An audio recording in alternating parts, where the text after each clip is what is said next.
ವೈದ್ಯರ ನಿರ್ಲಕ್ಷ್ಯದಿಂದ ಬಾಣಂತಿ ಮೃತಪಟ್ಟಿದ್ದಾಳೆ ಎಂದು ಆರೋಪಿಸಿ ಕುಟುಂಬಸ್ಥರು ಜಿಲ್ಲಾಸ್ಪತ್ರೆಯ ಆವರಣದಲ್ಲಿ ಮಂಗಳವಾರ ರಾತ್ರಿ ಬಾಣಂತಿಯ ಮೃತದೇಹವನ್ನು ಇಟ್ಟು ಪ್ರತಿಭಟನೆಯನ್ನ ನಡೆಸಿದ್ರು.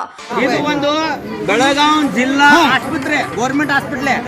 ಆದ್ರೂ 5,000 ರೂಪಾಯಿ, 5,500 ರೂಪಾಯಿ ನೋಡ್ರಿ, ರಸೀಟಿ ನೋಡ್ರಿ, ರಸೀಟಿ ಬಿಲ್ ಮಾಡ್ಕೊಂಡು ಅಲ್ಲ, ಇದು ಗೌರ್ಮೆಂಟ್ ಹಾಸ್ಪಿಟಲ್.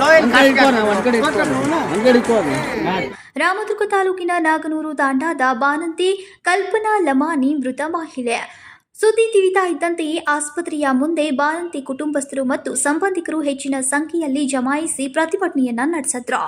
ಸೋಮವಾರ ಮಧ್ಯರಾತ್ರಿ ಶಸ್ತ್ರಚಿಕಿತ್ಸೆ ಮೂಲಕ ಗಂಡು ಮಗುವಿಗೆ ಕಲ್ಪನಾ ಜನ್ಮ ನೀಡಿದ್ರು. ಆ ವೇಳೆ ವೈದ್ಯರು ತಾಯಿ ಮತ್ತು ಮಗು ಆರೋಗ್ಯವಾಗಿದ್ದಾರೆ ಎಂದು ವೈದ್ಯರು ಹೇಳಿದ್ರು. ಆದರೆ ಬೆಳಗ್ಗೆಯವರೆಗೂ ಆರೋಗ್ಯವಾಗಿದ್ದ ಕಲ್ಪನಾ ಏಕಾಏಕಿ ಮೃತಪಟ್ಟಿದ್ದಾಳೆ ಎಂದು ವೈದ್ಯರು ತಿಳಿಸಿದ್ದಾರೆ. ವೈದ್ಯರ ನಿರ್ಲಕ್ಷ್ಯದಿಂದಲೇ ಬಾಣಂತಿ ಸಾವಾಗಿದ್ದ. 2 ಬಾರಿ ಸಿಸರಿನ್ ಮಾಡಿದ್ದಾರೆ ಎಂದು ಆರೋಪಿಸಿ ಪ್ರತಿಭಟನೆಯನ್ನ ನಡೆಸಿದ್ರು.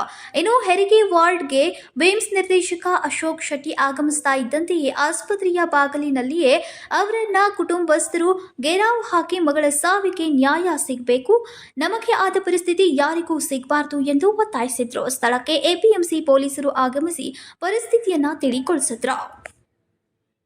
ಜೀವ ಕೇರ್ಲೆಸ್ ಮಾಡ್ತಾರಂದ್ರೆ ವೈದ್ಯರು ಇವರು 2-3 ಲಕ್ಷ ರೂಪಾಯಿ ಪಗಾರ ತಗೊಳ್ಳೋದಾನ. ಇದಕ್ಕೆ ಏನ್ ಹೊಣೆಗಾರಿ?